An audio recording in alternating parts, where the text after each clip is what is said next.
هذاك واحد مرته ملت من ابوه، قالت له لو انا لو ابوك بالبيت، خذت عيالها وراحت لاهلها.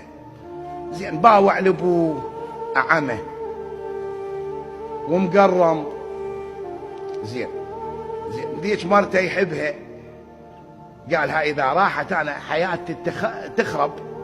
زين هسه ابوي عايل له باكر عقبه ميت، زين انا اعوف مرتي على مود ابوي. هي قالت لا انا ماني بعد ما اقدر. زين عايل يذبه بالشارع يعرفون الناس ابو فلان. زين يوديه لدار العجزه، هم راح يكتشفون العالم ويعرفون. شو اسوي بيه؟ قال هذا الشط جريب. ايه هذا الشط جريب، تخلى ودي اذبه بالشط. والله كريم عمى وراح يمشي وطاح بالشط.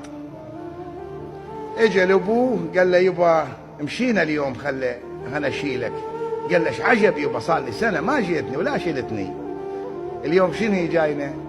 قال له يبا اريد اتمشى شويه ما دام المره مش هنا. الله اكبر. يقول شال ابوه حطه على كتفه وخذاه صوب الشط. تدرون ريحه الشط مشخصه، شم ريحه الشوهه مالت الماي. قال له يبا انت ماخذني يم الشط؟ قال له شلون عرفت؟ قال له مبين. قال له ايه نريد نروح على الشط نقعد شوي. خذ على الشط. قال له يبا انت تاخذني يم الشط شنو نيتك؟ قال له نقعد نتسامر. قال له لا يبا انا عارف نيتك شنو هي. قال له شنو نيتي؟ قال له تريد تذبني بهذا الشط، تريد تذبني وتخلص مني.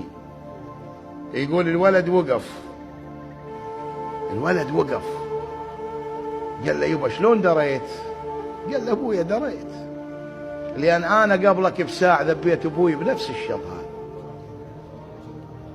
انا ذبيت ابوي بنفس هذا الشط وجاي اعد الايام والليالي وتاني اللحظه اللي انت تذبني بيها، وهذا عدل الله. قال له ترى ويطلع من ظهرك اللي يذبك. وقف الولد قال له اردر الدنك، اردر الدنك للبيت واقطع حتى ارتط الموزينه، اردردها البيت. وخابر المراه قال لها تجين هلا بيك، ما تجين الله ومحمد وعلي وياك، اكو غيرك بس هذا ما عندي غيره، وما اريد ابني ذبني بنفس الشط. عرفت شلون؟ كما